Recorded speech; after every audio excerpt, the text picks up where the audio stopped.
Good afternoon, ladies and gentlemen. Fired up, trying to find some better lighting. It keeps going in and out in darkness here.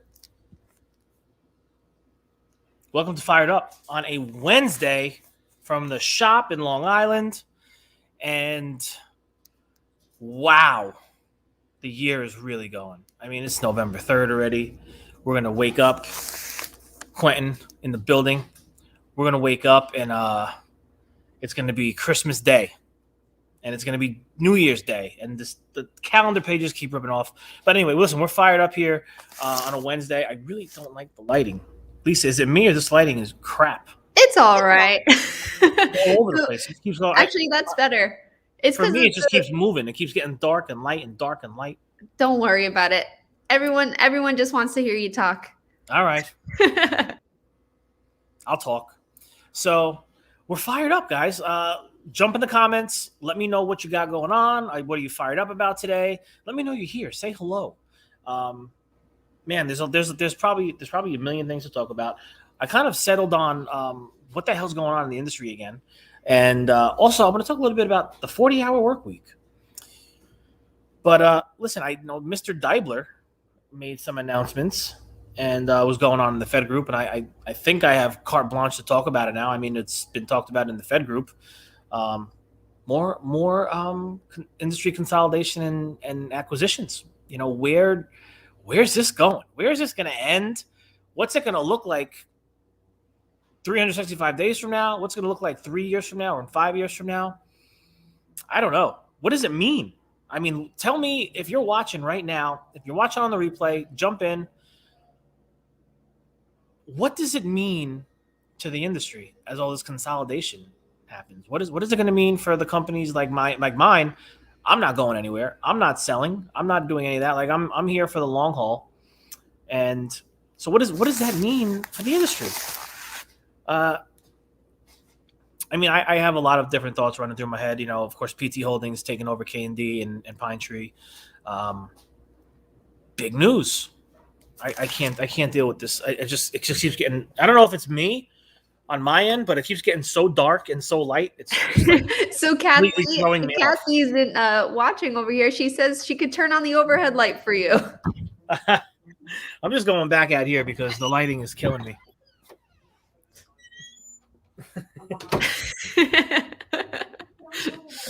Oh, that's all right. Yeah, she just told me. All right, so I'm just gonna come back out here. At least there's steady light. Yeah, this is better. Yeah. So what does it mean? I don't know. You know, it's interesting to see. You know, these different companies. You have Smart Care buying up companies. You have Tech24. You have PT Holdings. No, I think those are the three main doing the bulk of the buyouts and the acquisitions. And I know from talking to a lot of different people, I know there's a lot in the chamber. There's more coming. I don't know who they're going to be, but there's a lot in the pipeline. So I think for me, just thinking, you know, business-wise, strategy-wise for us, you know, we're a small business. We're still a small business, you know. Even with the acquisition here in New York, I mean, it's small potatoes compared to a lot of these bigger companies. But I think we have the advantage we have is that we can move really quickly. We can make fast decisions. We can stay really close to the customer in our markets. Because that's for me, I think that's what's going to be the kicker, right? Making these strong relationships with our customers, with our partners. It's going to be everything going down the line. And it's not that any of these other companies, and I'm not, you know, can't make relationships, but I think we just have the advantage for that small family business feel that I talk to a lot of different facilities directors and they like that. They want that. And so there's definitely some pros and cons to everything, as always in life. But yeah, I think for the smaller businesses that are watching this and saying what's coming, what's next, should we be worried?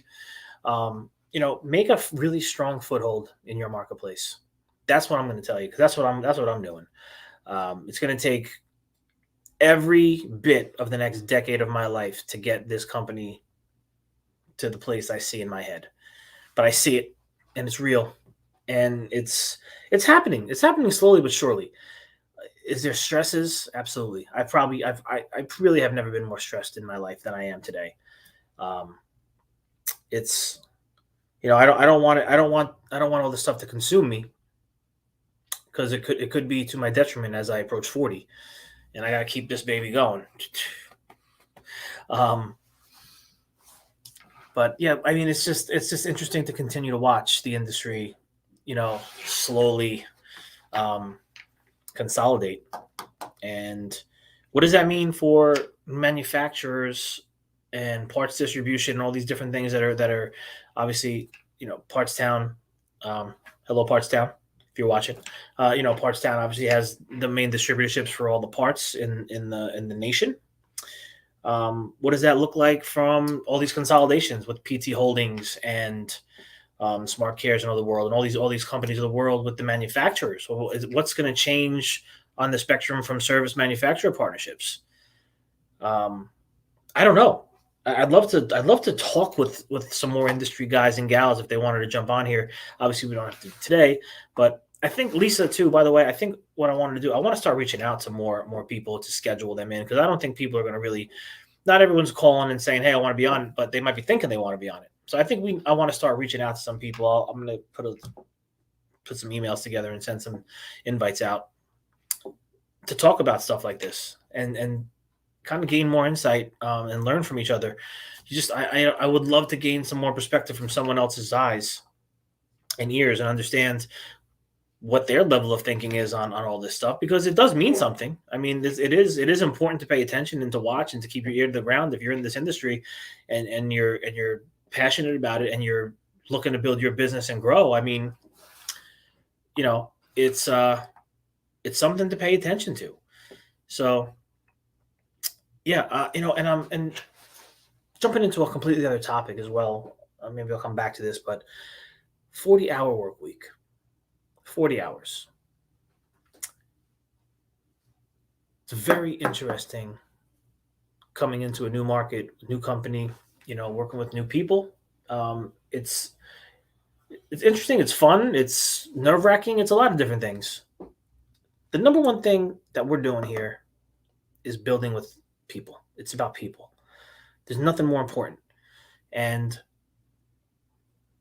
as we were smaller, seven techs, eight techs, a few people in the office, it is more manageable. It's easier. Not that it's not that it's easier, because it's still challenging in its own right. But now, we're moving on to the next level. And now, you have a lot more guys in those vans on the road, a lot more people in the seats in the office. And the same thing out here. We've gone from 3 technicians in this market when I took over in mid-September. Now we're at 5. And we're putting guys in vans because, well, that's how we're going to grow. But it's happening because, it's about people first culture. And I think it's being seen out there in the market. I think, talking about FedCon, go to fedcon.com, get your tickets. I think, with all the stuff that we're doing with media, it's starting to really mean more than it's ever meant. And people are finding their way to Malachy Parts and Service. They're going to find their way to Service Masters through all of the digital branding, all of the digital relationships that are getting built on a daily basis. We're starting to make a mark, and it's exciting. Taz, 40 hours. I remember my first part-time job. Yep. 40 hours. What's that? I don't know, honestly. But the 40-hour work week, trying to figure out personalities, right? Everyone has got different personalities. Everyone has the different viewpoint on what success is. Everyone wants something different out of whatever company that they work for. Some of it is just for money. It's all money. I don't want to talk about anything else. Give me the money, show me the money. Not everybody is built that way. Of course, it's not to say that's not important, but there's other things that are more important, like time with family, travel, that work-life balance, and in having talks with different people, now here in our company, especially over the last 2 months, I'm trying to understand the technicians out here. I know the guys across the river in Jersey a little bit better. and we're gonna have a big breakfast tomorrow to kind of talk about where we're headed. You know, where we've been, where we're headed, where we're going, what's important, how are we gonna get there. We're gonna have that whole big beautiful breakfast tomorrow, getting the whole company together on the Jersey side. Um, because again, I want to continue to be a part of their day to day. I don't want them to think that I'm not in the trench with them because they don't see me every day. Because my role has changed. It's different now. Um, and you know, so I just had a recent conversation, about what's the driving factor. And 40 hours is there's certain guys that 40 hours is good enough for them. And I'm not saying that's a bad thing, because again, there's different levels. There's guys that want this, there's guys that want this, there's guys that want this. Where do these, I gotta find where they fall, so I can set expectations for myself and the company and for the customer. And that was really the conversation that I was having today. And I know Chris said, well, what are you finding that motivates your guys? It's so many different things. uh, and it's something I want to really kind of dive into more as time goes on, and make it more of you know more of an important piece of the puzzle as we build. Because what makes these guys tick? What does motivate these guys? I want to start putting different things in place, and I won't divulge any of that here until we get to the point where I'm actually going to do it. But there's different things, like I said, travel. People are really like, oh, I want to travel, I want to you know I want to go here, I want to do this. It's not always that monetary gain. So, and I'll just say this: experiences. Sometimes people want experiences, and I want this company to be able to facilitate the different needs of what people want. So I have to be a really good listener. Get out of my own head. Get out of the way of my own ego. Which, listen, sometimes that's hard for any of us. I mean, we're human. So, I want to deliver proper pay. I want to deliver experience. Whatever those experiences might be. Um, I want to deliver the best benefits. That's super important to guys, especially as guys are starting to get a little older. You know, it's important to bring those platinum and gold plans to the marketplace, and have our company take on the bulk of it, so the burden is not on them. And I think when you take care of the people, like Richard Branson says it, and I'm going to talk about Richard Branson tomorrow. Richard Branson, you take care of your employees, and they're going to take care of the customer, and you're going to be happy too, and it's going to be great.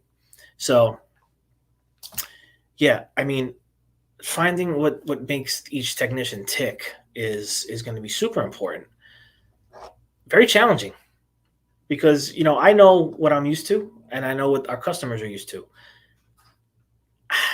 Bringing in some heavy hitter type customers, some chain accounts and stuff. It's just going to be an uphill battle, I think, in some areas, until we start bringing in um, different guys with different mindsets.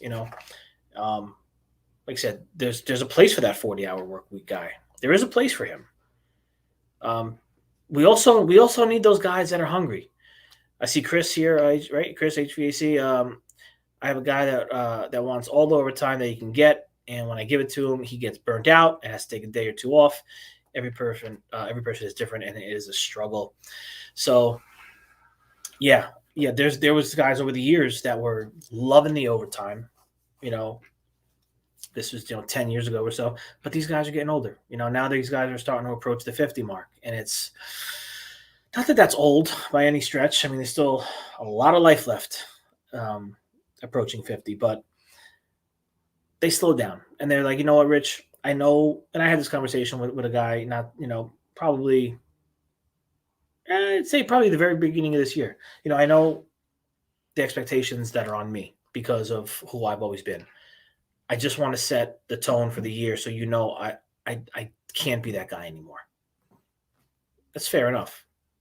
This is coming from someone that absolutely helped shape this Malachy Parts and Service and build it. It didn't happen without a guy like him, right? So understand, this guy paid his dues for the last 20 plus years at this company, and So again, it's going back to listen to your guy. We have to listen. Sometimes I get ahead of myself and I get angry.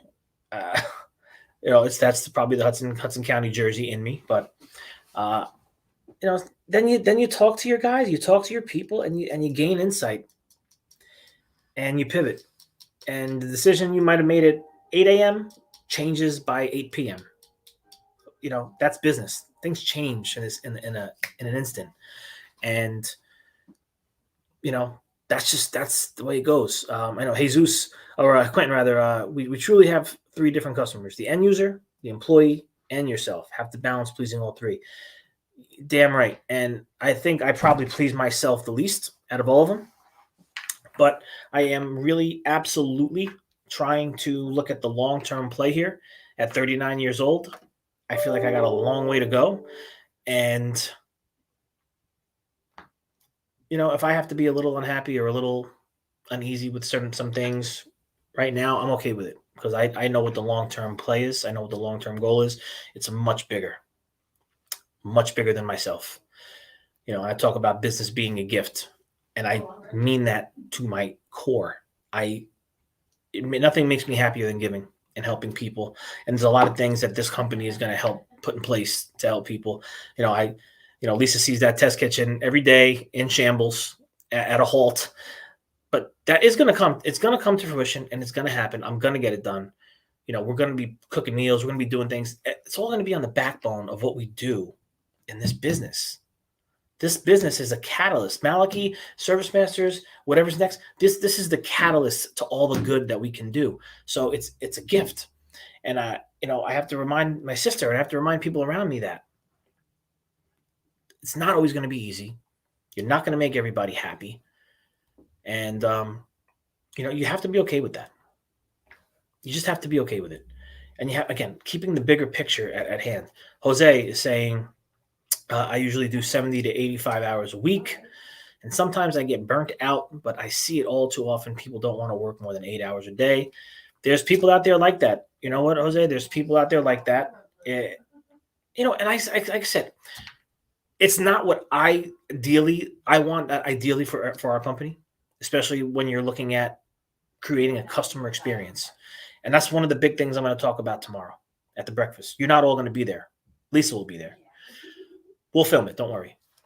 And we're going to talk about customer experience because I don't think that's talked about in this industry because it's always about just get the technician to a call, fix it, leave, sign the ticket, see you later.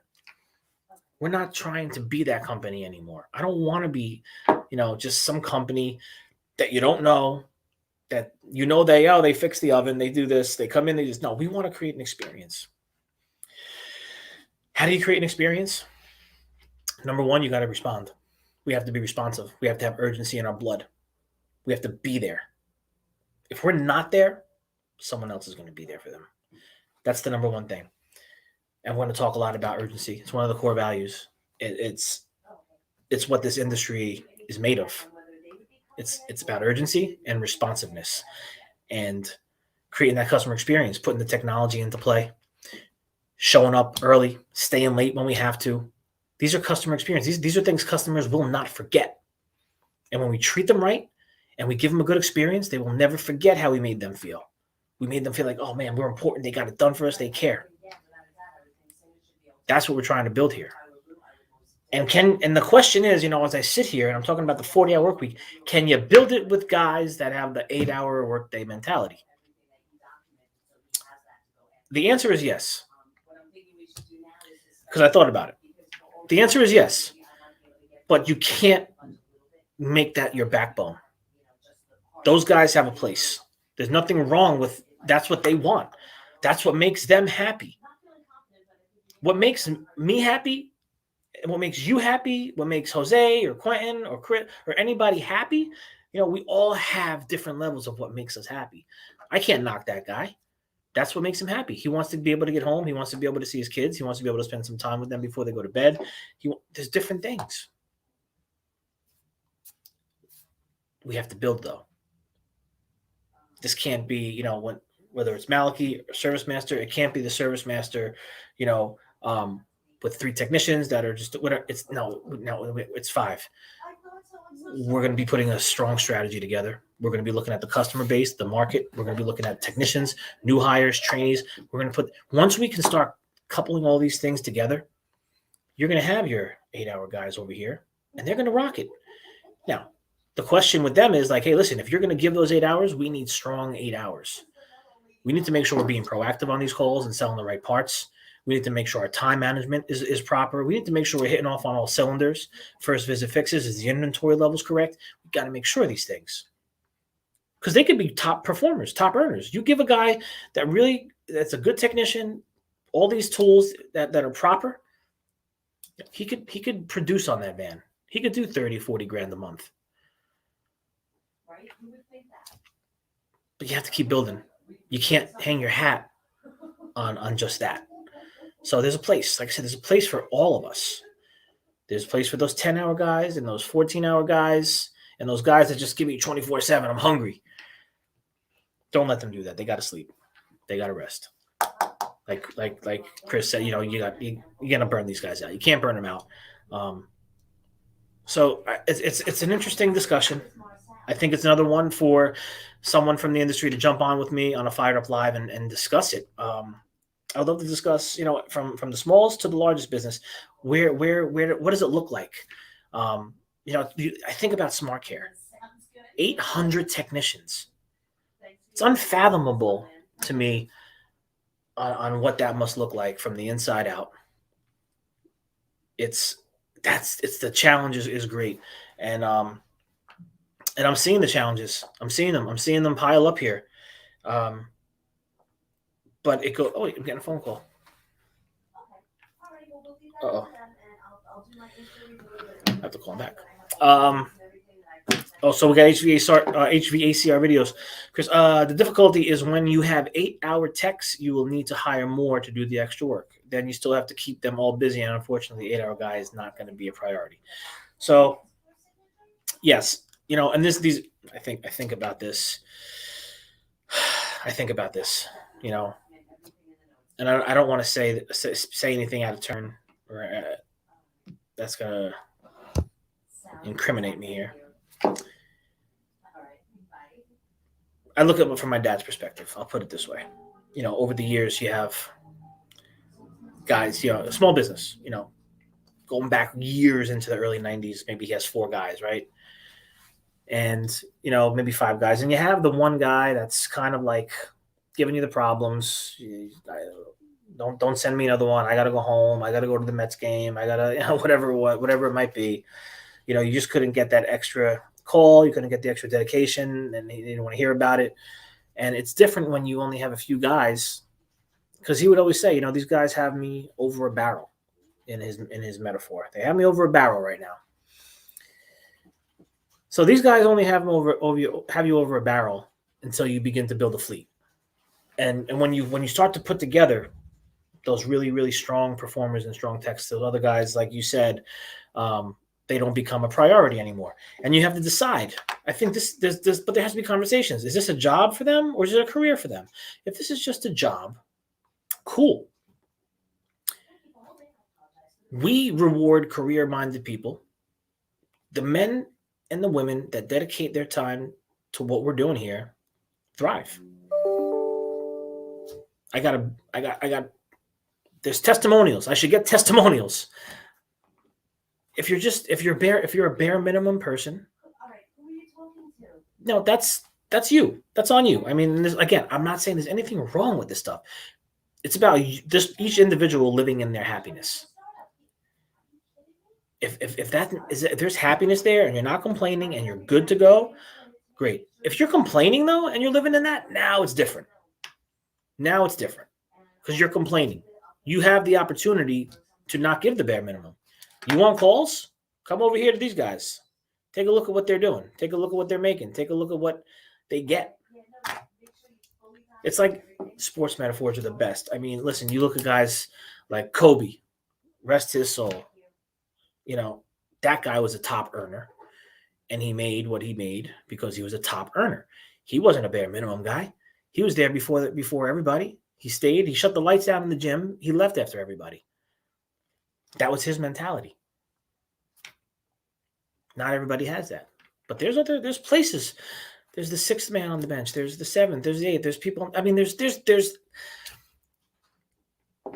We all are who we are, and there's nothing wrong with it. Like I said again, if there's happiness and we're not complaining and we're living our truth and we're feeling good about it all, you know, there's a place for those people here at Malachy and Service Master, and there's still going to be great perks of being here. We're still going to care about you. We're still going to care about you, your family. We're still going to make sure that um, you feel the love. But again, we have to decide who we want to be. Chris Rowling, 32 texts is extremely challenging. Yeah, man. We're seeing it here. 20 on one side, 5 on the other. I mean, you got 25, continuing to build it. It's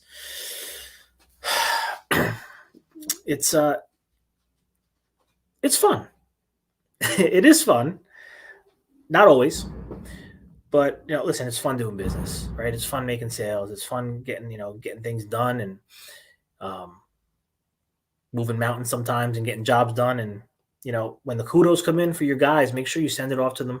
We've had a couple of kudos recently for a couple of different guys in both markets. It's a beautiful thing. So make sure you're sharing that with the guys too. I mean, sometimes that recognition is another piece of the puzzle. How about saying thank you and you're appreciated on a daily basis to these guys? That doesn't happen everywhere, And when I used to run service and I used to sit there, I used to make sure I appreciate you, brother. I appreciate you. Thank you.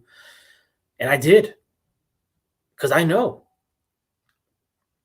technicians are the lifeblood. I don't know, Lisa. What else? What's going on over there? I was just getting ready to put up this banner. That today at 7 p.m., Through Their Eyes, episode 2 will be airing on Fed TV's YouTube channel with our main man, Quentin Webb.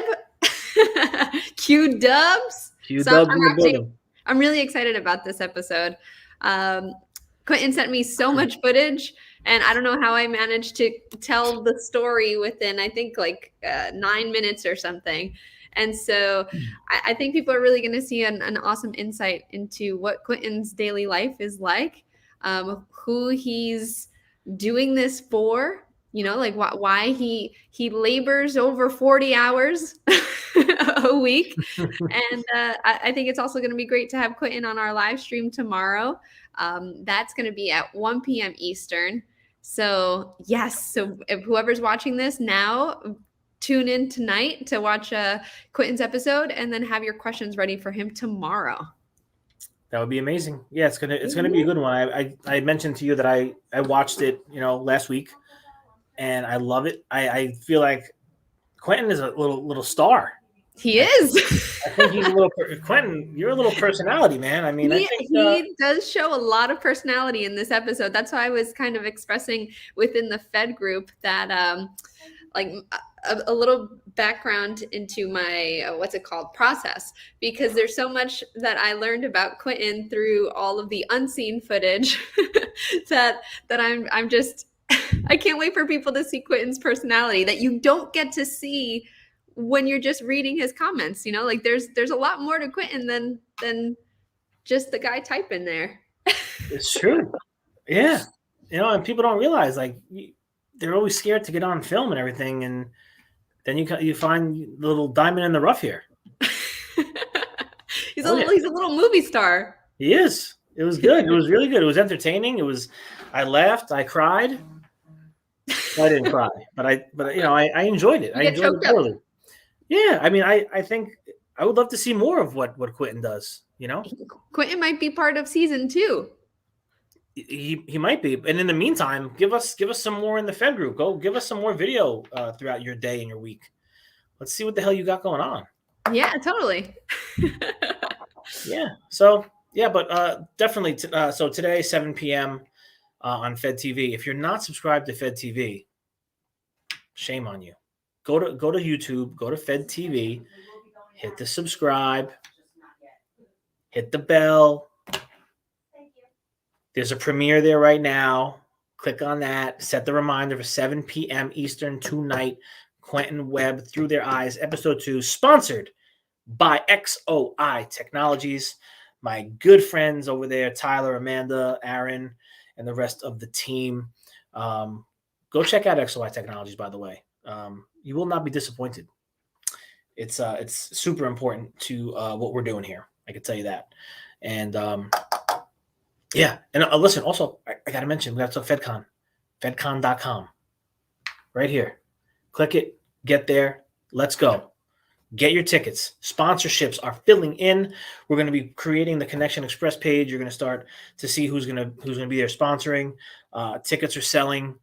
And again, we have a 150 cap.